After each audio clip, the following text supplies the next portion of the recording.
for me today. Hello, number one timer. I'm so glad you answered my call. Now we can end our bitter rivalry once and for all. David, what the hell are you doing? David? Who is this David you speak of? I'm the amazing... Oh, knock it off, David. I'm done with the storyline thing. What? Yeah, I'm not doing storylines no more. But what about the fight scene? And the conclusion to the non-breathing air? And... we were gonna do references and boxes. I was gonna make you play Mega Man 1!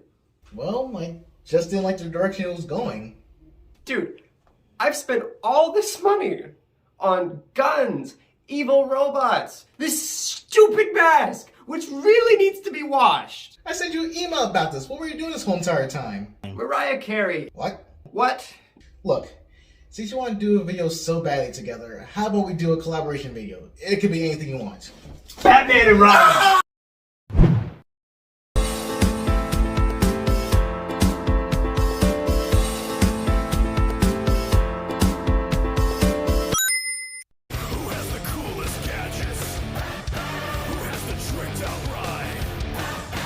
Hello, my beautiful fellows. I'm the number one time man. Welcome to my channel. Hi, I'm Wilder Saiyan. I don't have a catchphrase. Yet. If there's a superhero that's as big, if not bigger than Superman, it would have to be Batman. Or Mariah Carey. Okay, what is wrong with you? Her songs are great, you know. Sweet, sweet fantasy, baby. When I close my eyes. This was a mistake to do this collab. What started as a cheesy little comic has become a dark but interesting multimedia franchise. This Caped Crusader needs little to no introduction. Ranging from toys, series, and video games, you will think that Warner Bros. Would give this character a lot of time and value and care for his movies, right? Hell no!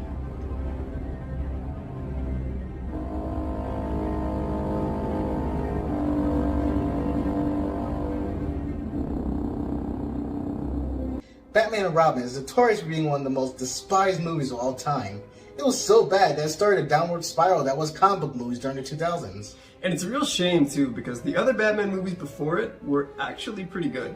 The first two were directed by Tim Burton, who was known for his dark and cryptic styles in movies like Nightmare Before Christmas, Beetlejuice, and Corpse Bride. Wow, he sounds like a really talented director. He also made the Alice in Wonderland reboot. You know, why is everything I like turned to garbage? Even though Batman and Batman Returns were relatively praised by critics, it soon got a lot of controversy due to the amounts of violence, murder, sexual undertones, and disturbing imagery.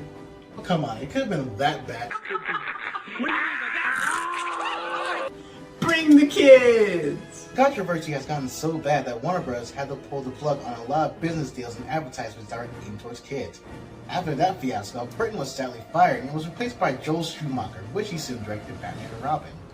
While the movie wasn't that bad, per se, the tone of the film did feel a bit lighthearted compared to its predecessors. And now here we are today. Is it as bad as people say it is? Can we find anything good? Or is it an ugly bear mess that's unwarranted? Grab your whiny dick and college girl. That sounds very wrong. This is Batman and Robin.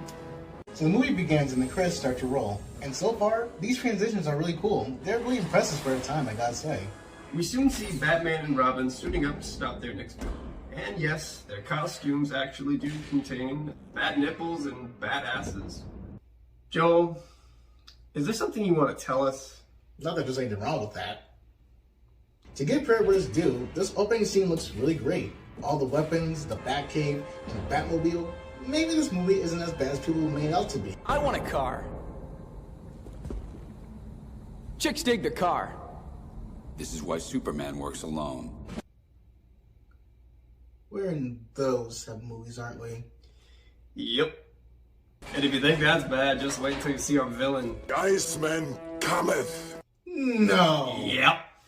Ladies and gentlemen, meet our Tylenol waiting to happen, Mr. Freeze. Now in the comics, Mr. Freeze could only survive in sub-zero temperatures due to a lab accident that happened to him. He was trying to find a cure to McGregor's syndrome to save his dying wife.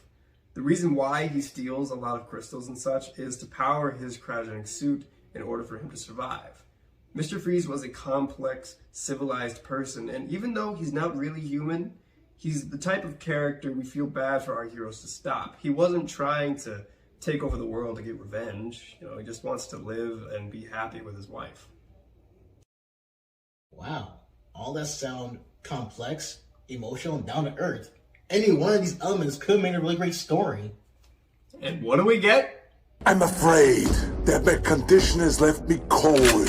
In this universe, there's only one absolute.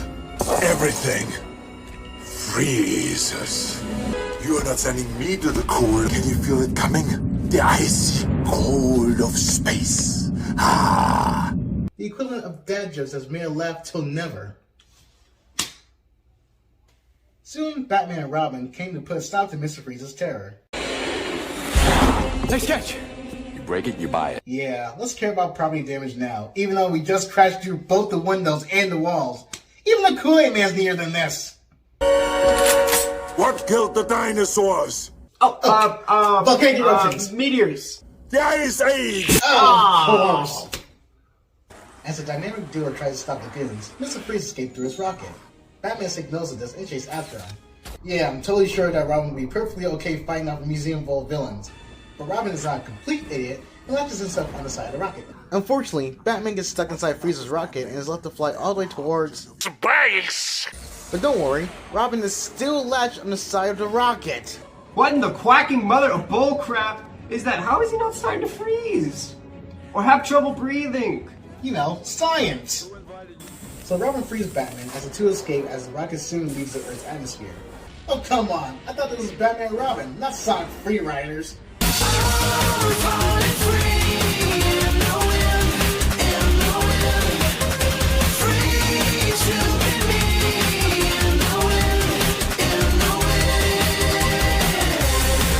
Mr. Freeze tries to escape through a factory, but our heroes continue to chase after him. I got him! Robin, no!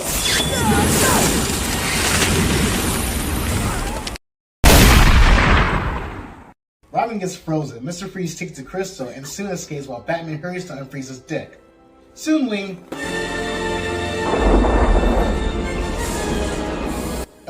why are we at the opening segment of Aqua Teen Hunger Force? Oh, Ty, man, don't you know? This is Pamela Isley.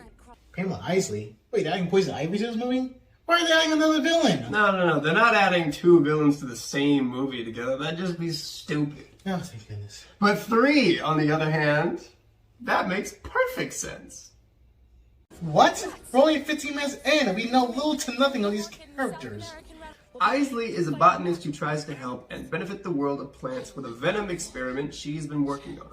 But her boss, Dr. Wooden, that's right, Dr. Wooden, keeps taking her samples and using it for experiments behind closed doors. Gee, I wonder if he's evil. Hey! Who would have guessed that scientists who study your experiments and lives here of all places turned out to be evil? Isley discovers that Dr. Wooden is using her venom experiment to create super soldiers called Bane in order for... No. Okay, look.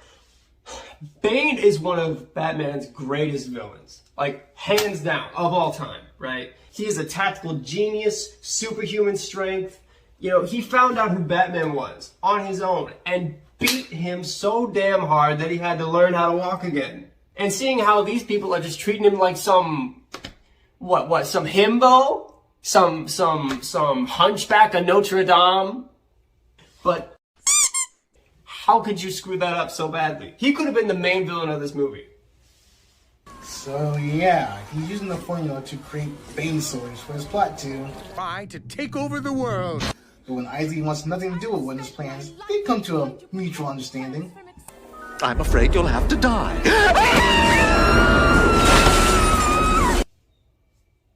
Okay, that was pretty funny.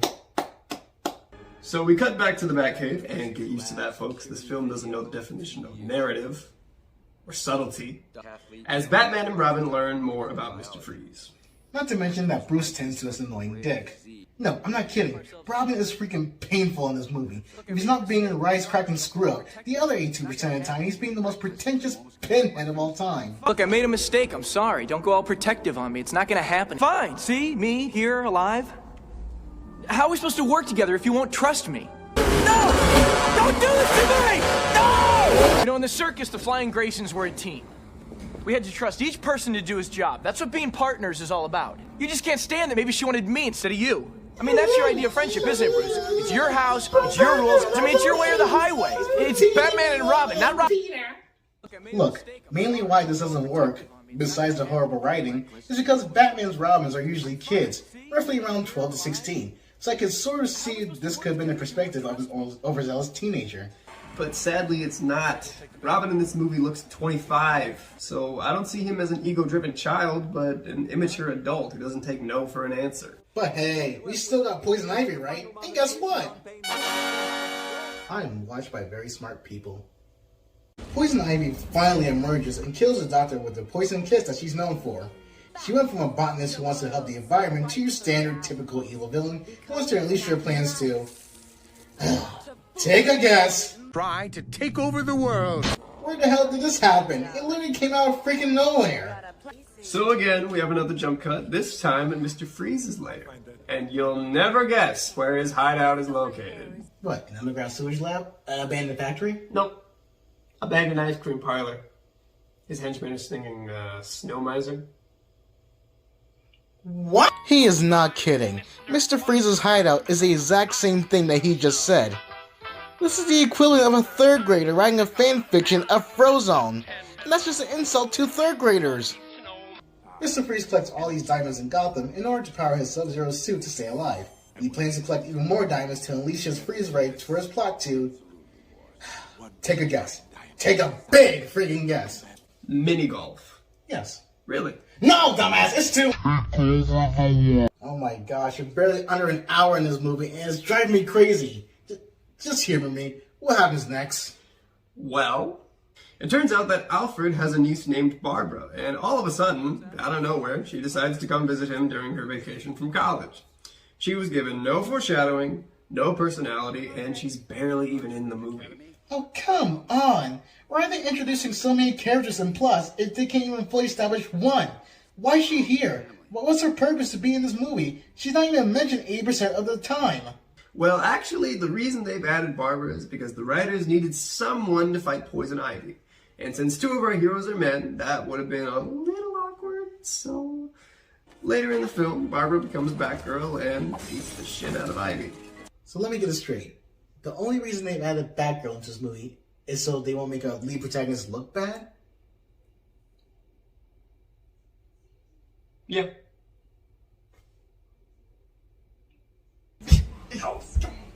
No, I can't! Come on, it's a review, man! It's so bad! But the review! No! We gotta finish! No! We later have a really subtle and somber moment with Mr. Freeze, as he relives some of his memories with his dying lover. This is a distinct reminder that even though he may be a villain, he's still a bit human, and just wants to see his wife, also himself, to live again. It's really beautiful, I have to say. But screw that, we have a virginity auction to get to. Wait, what? Yeah, you see, Batman and Robin are guests at a flower ball which has crystals and a centerpiece to lure Mr. Freeze. Not only that, but we even see men in the crowd start bidding on females on the stage. Why? Oh, you know, so we could see our main hero start bidding on another woman. $1 million. $2 million. You don't have it. $3 million. I'll borrow it from you. $4 million. $7 million. Never leave the cave without it. You two boys aren't gonna start fighting over little old me now, are you? Mind if I take this? Go for it. Okay, thank you. What the hell was that? Let's put aside the fact that Batman and Robin were hypnotized. Let's put aside the fact that Poison Ivy has completely done nothing in this movie besides dick around all day. Put aside the fact that almost every single female in this damn movie has no personality, no plot significance, and just there to be gawked at. That still doesn't give the excuse that Batman, one of the greatest superheroes of all time, is bidding money on a woman just to sleep with. This is just disgusting in my eyes and has no prime or reason to be here. I mean, seriously, could things get any worse? Hey, look, it's Mr. Freeze. Ah! All right, everyone. Chill. Chill. Get it! You have ice powers! Hand over the Diamond Garden, gal.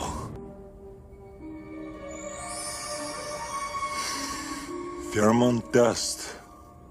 Designed to heat a man's blood. It doesn't work on a cold-hearted. Should we even No. comment on? Okay. No. As Mr. Freeze makes his escape, the dynamic duo soon give chase after him, Rocket notwithstanding. Batman catches Mr. Freeze after giving him PTSD. Seriously, what happened underneath that cape? But Robin's mad because Batman did it all by himself. Oh, boo freaking boo. Sometimes counting on someone else is the only way you win. I mean, that's your idea of friendship, isn't it, Bruce? It's your house, it's your rules. I mean, it's your way or the highway. It's Batman and Robin, not Robin and Batman. He said it! He said it! This is no partnership. You're never gonna trust me. Now, the one thing the movie does right is actually the connection between Bruce and Alfred. Even though we don't see him much, Bruce really does go to him for advice when it comes to raising Robin or if Bruce is unsure of what to do. It really does show the father-son bond that Bruce and Alfred have built with each other over the years. Oh, he's over-eager, he's impulsive. I can't trust him not to get hurt. Perhaps the truth is you really don't trust anyone. Is it always my way or the highway? Why, yes, actually. You must learn to trust him, for that is the nature of family. I trust you, Alfred. But I shan't be here forever. Death and chance stole your parents. But rather than become a victim, you have done everything in your power to control the fates. For what is Batman, if not an effort to master the chaos that sweeps our world? But who cares about that? We've got Poison Ivy to deal with. Alright, it's about time she does something in this movie. So, what's her plan? Poison the city's water supply with her love dust? Or make mutant tree monsters? Nope. She talks to a gang. Poison Ivy sucks in this movie. I'm not kidding. What could have been a strong and tactical villain is just some hollow tree bark. In the comics and shows, she was smart, she was patient, she was conniving. She was a great manipulator and just knows how to get what she wants when she wants to. But here in this movie, she either just prance around or have Bane do all the heavy work. Or, you know, just get objectified by other men. Hell, even in this movie, she doesn't even look that hot. Oh yeah, when I think of being seduced, I'll definitely think of Miss Conehead here.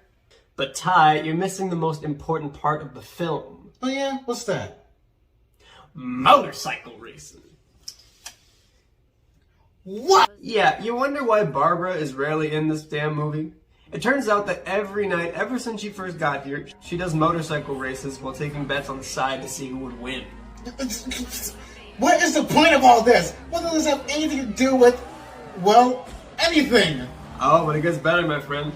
Even though it was established that she was a great biker, she accidentally falls off her bike and starts heading towards a cliff on a bridge. Thank goodness Robin, of all people, just happens to be there to save her. So this is where you hang out. Oh my, I'm so glad that scene had any purpose. I mean, what's next? Alfred being sick or something? How he's hiding the pain all the time. Alfred's sick.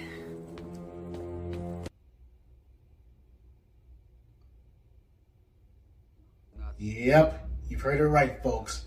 Alfred, freaking Alfred, of all people, is sick. What's he sick with? The same disease that Mr. Freeze's dying wife had, McGregor syndrome. I am not kidding, and there was no signs or awareness that he had this condition. I am so glad that Barbara was there to take care of him in his time of need. Oh wait, she went motorcycling. Yeah, some help you have turned out to have been. Instead of warning his last bit of family, you know, why not just let them figure it out? You know, I've got a bridge with my name on it. As Mr. Freeze mourns his frozen lover, Poison Ivy decides to bust him out of prison. Why?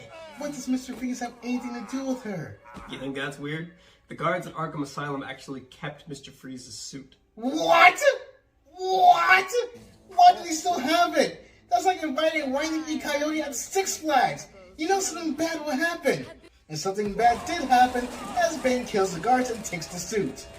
Impressive. Well, I, my most unabominable snowman, have been impressed by you. In fact, I propose a pairing. So Poison Ivy and Freeze escape Arkham Asylum and decide to team up.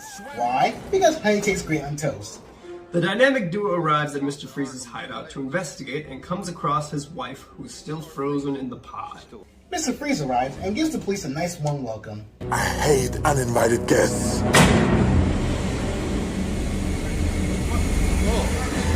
My lungs! You know, trained professionals.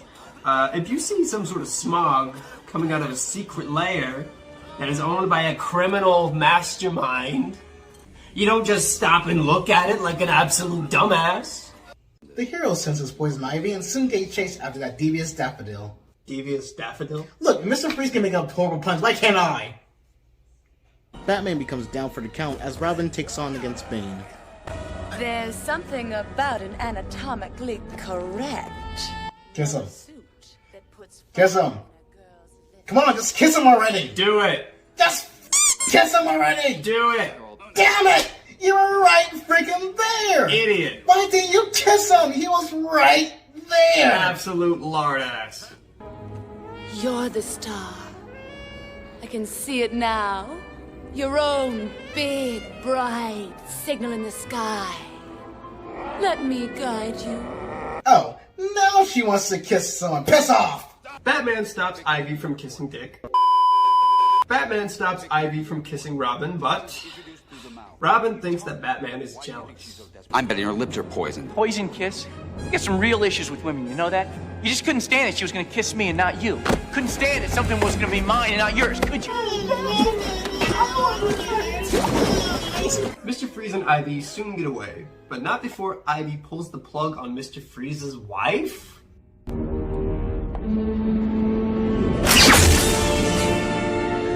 I've never been good with competition.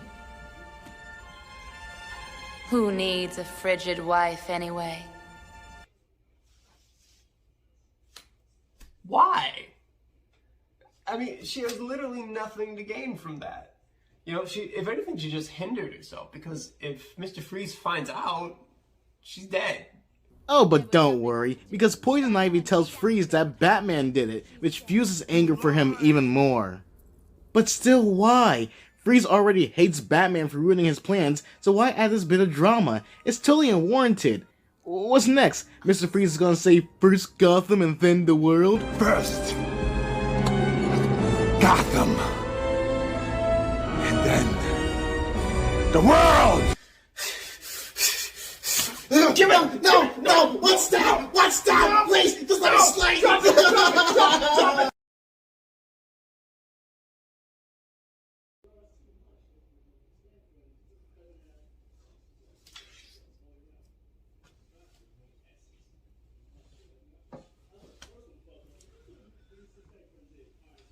So Poison Ivy has a plan to distract our heroes while Mr. Freeze starts his takeover on Gotham. Meanwhile, at Wayne Manor... Oh yeah, I've forgotten. Alfred was still dying. All we can do is make him comfortable. So why is he not in a hospital where he can be more stabilized? I like how in this moment that everyone is actually concerned and worried about Alfred in this condition. For how little we see him in this film, I'm glad to know how much of an impact he made on the family. And how long does that last? Perfect. You know, perfect amount of time to go see Robin whine again. No one can capture Ivy but the big bad bat? Yeah, right. You just want it for yourself, don't you? Yes, I want her so badly I can taste it. That's the whole point. Look, here's what I know. She loves me and Oh my not gosh, you. skip it! The plane starts to work in progress. Freeze is warming up to go to the Gotham Observatory. Poison Ivy turns on the bat signal. Oh, I'm sorry, the Rob signal. And Robin starts to suit up, thinking it's Ivy's form of love towards him. But luckily, Batman's there to spout out the same bullcrap that Dick said in the beginning of the movie. He once said to me that being part of a team means trusting your partner. Is it the same thing he said before? Yep. Does he end up going with him? Yep.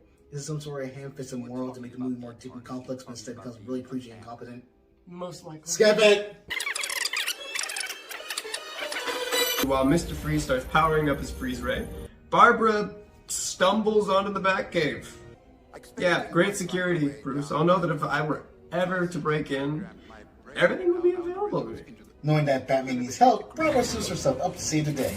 And yes, we actually got to see a bat ass and bat titties. Covered. This movie's beautiful, people. So Robin arrives at Ivy's lair and she decides to make the moves on him. But when she kissed the bird boy, Robin tricked her by using rubber lips to protect herself. But that doesn't make any sense because when you kiss someone, you also have to... Just deal with it. The movie's almost over. Okay. So apparently the rubber lips worked, but Ivy was still able to capture our heroes. This calls for some Deus Ex Machina. Oh, she's already here. You're about to become compost. So want to hear something crazy? Not only is Batgirl, already good at martial arts, even though it was never implied, this is actually Poison Ivy's first fight in the entire goddamn movie. The rest of the time she either has Bane do it, or she runs away. Yeah, really think about that, folks. Poison Ivy, who has a genius intellect and can summon any form inside the plant at her whim, only gets one fight scene. You know, this movie may not be the greatest, but it's #1 in our books. Make that #2. Using feminine wiles to get what you want, trading on your looks. Read a book, sister. That passive-aggressive number went out long ago. Oh yeah, like in this movie with their vast variety of independent females. Yeah, screw these other shows and their portrayal of women. Let Batman and Robin be the one to tell you how to be stronger and independent. Did I say how much I love this film so much?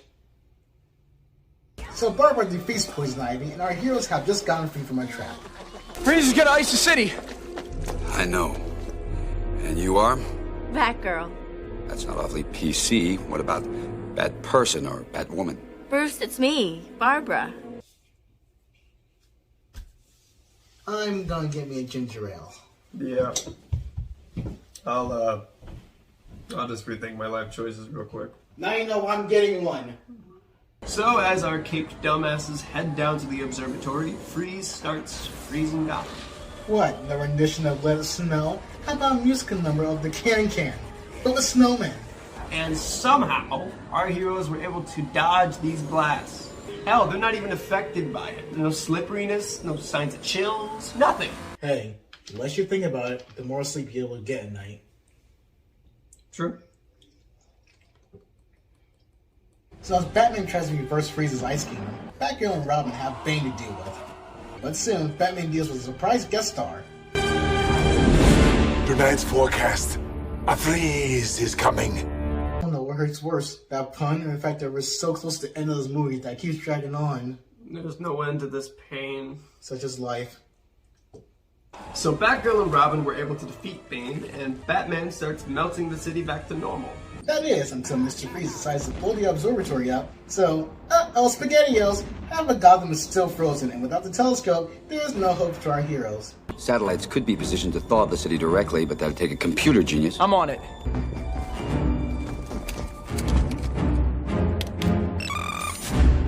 We're gonna have to do this upside down. Men. Everything the hard way. What in the vagina is that even supposed to mean? Men, everything the hard way? I'm not kidding when I say this. This line literally made me sick into my stomach. If this is their way of making Batgirl a stronger, more independent character, no! That just makes her freaking sexist. I'm sorry, but when you have a whole entire movie that's going to be objectified, then I have no prior plot to the movie, or barely even fight at all, I am not going to let this slide. DC, we get you! We get you! Ty. Calm down, man. I'm sorry. It's just, this movie's so bad, like, I don't know why they add something like that. I know, man. Listen, it's not your fault. No. It's not your fault. I know. Ty, man, listen to me. It is not your fault. Do this to me, man. It's not your fault. Stop it, stop it. Not it's you. Not your fault. Stop it. So the day is saved thanks to the sexist, hypocritical. Soon Batman reveals to Freeze on who really killed his wife. I didn't kill your wife.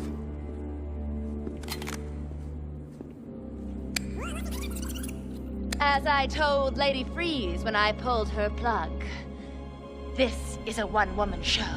Oh, come on! You didn't get that! Bullcrap. But luckily, Batman saved her, and she's still frozen alive and let Freeze continue his research in Arkham Asylum. And in return, Freeze gives the cure to McGregor syndrome to our dying Alfred. What? What? Now, don't worry, this isn't a complete ass pull, alright? It was implied by the doctor earlier in the film that he was only at stage 1 of the disease. It's stage 1 of McGregor syndrome. I'm sorry. So, Alfred today is dying, but the symptoms didn't come until later on? Yep. It's like saying I have athlete's foot, but it turned out to be pepperoni between my toes. So as usual, Batman gives that forced life lesson bullcrap that we've seen at the end of Sailor Moon. The Bat family save Alfred, and we soon get, honestly, a really intimidating scene from Mr. Freeze. Surprise. I am your new cellmate. And I've come to make your life a living hell. What? Whoa! Okay. That was a pretty good scene. Yeah, with all the lighting and the darkness compared to Poison Ivy, and Yeah. heck, Mr. Freeze being the only source of light, that was a really dangerous we ever seen Mr. Freeze. Hell yeah! Yeah, I'm sure that nothing can possibly ruin that. Winter has come at last. Oh, come screw on! you! Come on! You had it! So Alfred's gotten better, everyone's happy. But now we have this broad. Excuse me. I believe I'm the one who kicked Ivy's botanical butt. Yeah, that was me. I did it all by myself. That was me. Oh, shut the hell up, you OnlyFans slut. No, come on, you've had enough. I'll tell you when I had enough, string bean. Joke's on you, I can hear better without my glasses. So, Batman makes the wise decision to let an untrained college student go out at night and do some crime fighting. Yeah, that's a great moral. Hey kids, got a goal you want to make into reality? Don't! Just become a dropout and hang out with a middle-aged man who fights crime in a batsuit at night as you go against red-headed plant ladies and a frosty Papa Smurf, who's your psychic as a literal dick.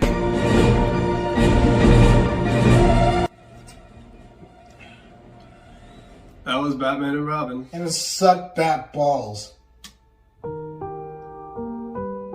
It doesn't matter if you're a Batman fan, a movie fan, a DC fan, or even a hand fan. Nobody wins with Batman and Robin. With its annoying characters, constant amount of subplots, to its useless, underwhelming villains, this movie was a literal chore to get through. The sad part is, this movie could have been good if it would just focus on one villain and the personal livelihood of our main heroes and cut the stupid ice punch.